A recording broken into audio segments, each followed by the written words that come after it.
Stay tuned, dear viewers. Bourne's financial affairs are tangled. The officer on duty nervously brought him in, yet Kane's body vanished like a lost sock. Just then, the officer's superior strutted in. Subtitles: he scolded Bourne like a head teacher, asking why he didn't register as required. Bourne quickly pretended to apologize. Fake registration, then tore up recent records. What a shameless act. Bourne, resembling a hawk in his search, discovered a new clue, and the two of them hastily rushed off to Wombosi's apartment, truly flying like the wind. But alas, they found the police had tightly sealed the area. Wombosi had been assassinated, thrilling like a western. The two hurriedly bought today's paper. The headline read that Wombosi was assassinated at sea weeks ago, as if instantly hitting the headlines, also mentioning the assassin was shot. Subtitles: Wombosi was actually a corporate killer, leaving Mary devastated. On the way back, both fell silent. Then, Bourne sensed danger, like a ringing alarm. Bourne barged open the car door like a robber, forcing the taxi to stop. Then he whisked Mary away, without looking back. Sure enough, the police had completely sealed there. The bespectacled man sent to eliminate them also surged in like a tide, but Mary thought Bourne was overly paranoid. Bourne smashed a police car window and gave Mary the wanted poster with their faces, a tough yet tender act. Mary broke down instantly, unwilling to stay with the hunter. Bourne pinned her against the wall, calmly saying she'd be cleared once the police obtained the embassy photos. If she left alone now, it would be a one-way ticket to trouble. After all, they hadn't found Bourne for a while. The deputy director found Aubrey again, sternly warning him that if they didn't act fast to take out this ticking time bomb, the tripwire plan would be exposed any moment. It's like an out-of-control found a to the divide by offset to keep a close watch on a quarter o grove letter 3ca had. Monitor panets and feeling like a letter 3ca umat a quarter o grove a micro a mad as if panets and silly micro divide by our letter 3ca umat a grove u grove a mad o mat et I circumflex a mad acute letter ffb3 micro a mat ridiculous panets and I a quarter o tilde acute and any o mat micro yen like it dz copyright. Bag, acquire, try, insert, pass. Whatever you do, it's like Lost in Translation soundtrack. I want to know what you can tell me about these places, and at this point, the two were as lost as sheep. They eventually ended up at Mary's brother's house. She knew he had moved to the city, and this place should be empty for a bit. What an unexpected adventure. However, as soon as they entered, Bourne discovered the house was decked with twinkling lights. Looks like there was a party going on. Bourne rushed to inform Mary to leave, but just then, Mary's brother walked in, so she had to bravely step forward to explain it. It was cringe. Despite her guilt, her brother let them stay. Mary played outside with the kids. It was so cute.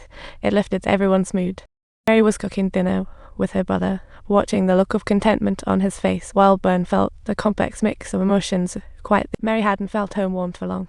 Waking at midnight, she found Bourne gone from the floor. Did he go to the amusement park?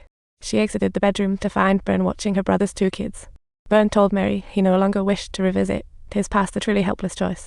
Now they had enough money to hide where no one would find them and start anew. It sounds dreamy, but who would take over? The next morning, her brother prepared a delightful breakfast that was truly impressive, but Bourne insisted on taking Mary away immediately. What a letdown. At that moment, Mary's kids rushed in, looking puzzled, saying their yellow dog was missing. It was truly a family showdown. Bourne saw this and immediately sensed the potential danger, telling her brother to take the kids to the basement for safety. It was like an emergency evacuation from a movie.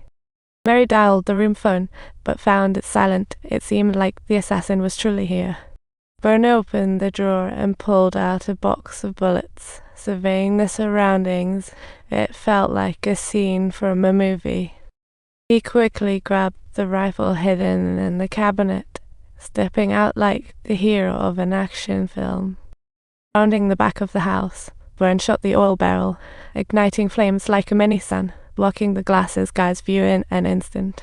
Following that, he quickly reloaded, calculating the sniper's shooting angle, dotting into the brush, looking just like a stealthy agent. Unfortunately, his first shot missed completely, exposing the glasses guy's position. It was like a game of hide and seek.